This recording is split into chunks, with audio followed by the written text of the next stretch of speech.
Dans cette vidéo, je vais te montrer comment résoudre le problème lorsque l'adresse email ou le mot de passe que tu utilises pour te connecter à Discord ne fonctionne pas. Si par hasard tu es aussi intéressé par apprendre à utiliser ton iPhone, je te recommande de rester jusqu'à la fin de la vidéo.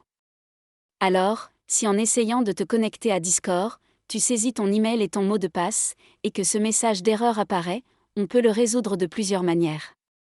La première, évidemment, est de vérifier que tu utilises correctement ton numéro de téléphone ou ton adresse email, ainsi que le mot de passe. Si tu essaies et que ça ne fonctionne toujours pas, l'option suivante consiste à consulter les mots de passe enregistrés sur ton iPhone. Pour cela, il y a deux possibilités. Si ton iPhone est sous iOS 18 ou une version supérieure, il y aura une application appelée « Mot de passe ».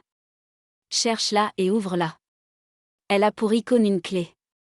Tu peux la chercher, comme tu le sais, en allant complètement à droite, en utilisant ici cette barre de recherche. Si tu as une version antérieure à iOS 18, va dans Réglages, puis fais défiler jusqu'à l'option « Mot de passe », qui est juste ici. Ensuite, saisis le code de déverrouillage de ton iPhone, et dans la barre de recherche qui s'affiche en haut, tape « Discord ». Si ton compte apparaît, parce que tu est déjà connecté depuis ton iPhone, ouvre-le et tu pourras voir le mot de passe. L'alternative suivante que nous avons, c'est via Google, car Google aussi enregistre les mots de passe que nous utilisons. Ouvre donc Google, ensuite appuie sur ta photo de profil, puis sélectionne l'option « Mot de passe ». Une fois ici, tu peux utiliser la barre de recherche pour taper « Discord », surtout si tu as beaucoup de mots de passe enregistrés. Et comme tu peux le voir, ils apparaissent juste en dessous. Appuie sur Discord, saisis le code de déverrouillage de ton iPhone, et ensuite s'afficheront l'identifiant, le mot de passe et la page. Appuie sur « Modifier » et ici tu pourras voir le mot de passe. Tel quel.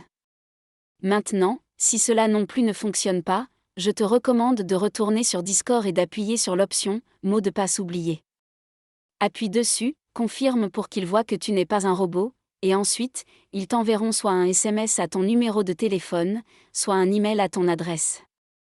Il te suffira d'utiliser ce SMS ou cet email pour réinitialiser ton mot de passe. C'est aussi simple que ça.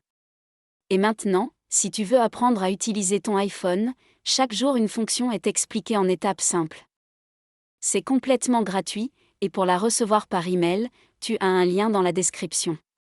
Si tu veux tirer le maximum de ton iPhone, tu sais ce qu'il te reste à faire.